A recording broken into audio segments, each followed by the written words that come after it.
Don't. Don't. Just because I happen to know Ian Anderson is the lead singer and flute player for Jethro Tull, I shouldn't mention that. Chris Hardwick knows that. I did know that. Don't you think poor Ian Anderson gets that every day? You know what Ian Anderson is doing these days? He's a salmon farmer. In Scotland. Is he? Yeah. How do you know that? Good for him. I don't. I think I heard him on the Nerdist podcast. Do you know how? So he actually goes underwater and catches the fish by hand. Yeah. Did you know that? Yeah. Do you know? He has this machine. He has a machine. An aqualung. Yeah. See? Come on, guys. Yeah. Wears overalls. Yeah. The winner of today's boner voting, boner candidate number 2, the Isla Vista shootings. I blame the kids. Yeah, no contest really. Chris Hardwick in town to do 2 shows tonight, 2 shows tomorrow at WiseGuys. This is true. WiseGuysComedy.com. Also Tickets, may still be available, but you do well. I think you do really well when you, especially when you come to Salt Lake. You do well, don't you? It's starting to do well. It doesn't for a long time when you do stand-up. Like, no one comes out to see you on purpose. So basically you have a room of people who they're called papered rooms, so you have rooms full of people that got tickets for free. For me, it was a lot of rednecks early on, which I could speak to because I'm from the South, and so, you know, I was, that was sort of my original habitat. And did you ever have a Southern accent? I don't think so. My family moved quite a bit, but and then when I was 13, my mom remarried. We moved away to Denver and then ultimately Los Angeles, and so I don't think I ever got the drawl, but I'm real familiar with it. Is that where the Nerdist Empire is based? Is in Los Angeles? It's in Los Angeles, yeah. I want to ask you about being a nerd. Okay. You said you grew up being a nerd, and yes, in the South, with your father being a Pro Bowler. Yes, and there weren't that many of us. This was pre-internet too, so you couldn't really basically the nerdy friend group that I had in grade school. Yeah. There were like 3 of us, and we were not accepted as you would think. I know, because computers and those things were not cool yet, and so but we liked them anyway.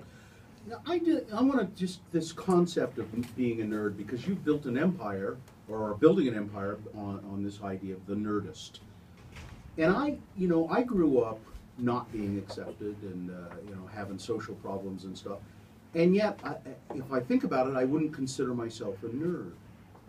And I don't know, but maybe I am. You were a theater nerd. Yeah, it's a different kind of. And is that what most people are kind of nerds in some way or everybody? I've always said everybody has their geek, whether it's sports or theater. I kind of my age group just sort of caught the wave of the technology, like that sort of proto technology revolution. Like when people first started building computers, when there first started to be video games.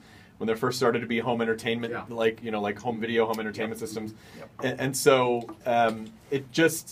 I just caught the wave of that because I was the right age for it. So I got my first computer in 1981. Was it a Commodore? It was not a Commodore. It was a Tandy. It was a Radio Shack computer. Texas Instruments. No, it was not. It was not a TI. Oh. It was a TRS-80. It was a Radio Shack. You remember Tandy? You could buy a moccasin making kit or a computer.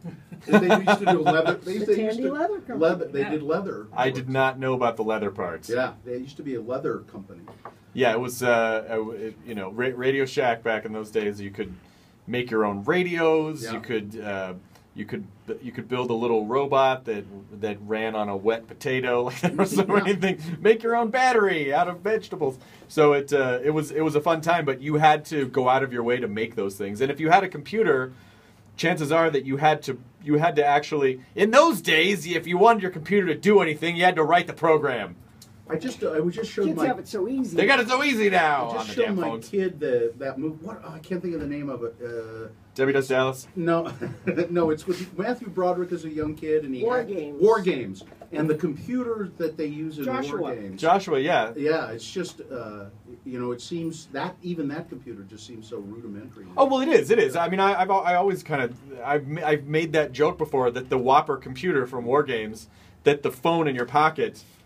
It was orders of magnitude more powerful than the computer that was controlling the defense system. Yeah, and yet I can cause my kids still like geothermal it. nuclear war. Because he had that was like the cradle, like it was the cradle modem where it was like you had to dial in. That's right. Well, I mean, you've heard them say that the astronauts went to the moon with less tech than I've got right here in my. Oh, we're matching. Nice phone case. Yeah, thank you. Yeah.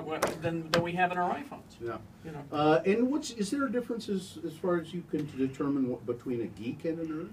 I think it's colloquial at this point. I think ultimately they're saying the same thing, but some people maintain that nerds are more more tech savvy and geeks are more pop culture savvy. That's the way I've always approached it. Carrie does a podcast that's quite popular called the Geek Show Podcast. Yeah, some people identify, but I feel like my Will Wheaton's one of my best friends, and he seems to identify more as a geek. Nerd was the word that we had when I was growing up, and maybe if the movie had been called Revenge of the Geeks instead of Revenge of the Nerds, I might have identified with that word. But I think ultimately we're all saying the same thing now. And I identified with Booger. So Curtis Armstrong. Yeah, Curtis Armstrong. So, yep, yeah. he was on our podcast. He's hilarious. He's fantastic. He still works. He still works. Yeah. He still does all kinds. He of does stuff. King of the Nerds on TBS. Chris Hardwick at Wise Guys tonight, tomorrow, 2 shows.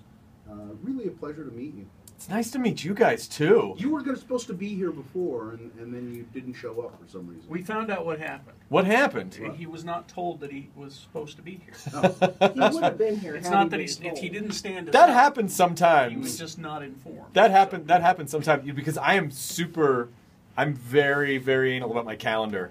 Like my calendar, if you saw my calendar, I could show you. It's color coded. Yeah. So like I am a time management person. So if that happened, I would have been livid. Like, why wouldn't you have told me? I was supposed to be somewhere. Well, it's great to meet you, and I hope you will come back to Salt Lake a lot, and always welcome here on the show. It's a short flight from LA. Yeah. I'll come back. Maybe I'll come back for Salt Lake Comic Con. Well, I wanted to talk to you about that. I'm on the programming board, and we would love to have you. It's been a big deal. There have been 2 of them now, and they're enormous. They are. Yeah, I met the guys last night. Dan. Yeah, Okay, yeah, they came to the show last night. He is making it happen. We are talking about it. Let's do that. I think it would be fun. Anyway, thanks for stopping by. Thanks, guys. Thank you very much. Tonight, Wise Guys Comedy.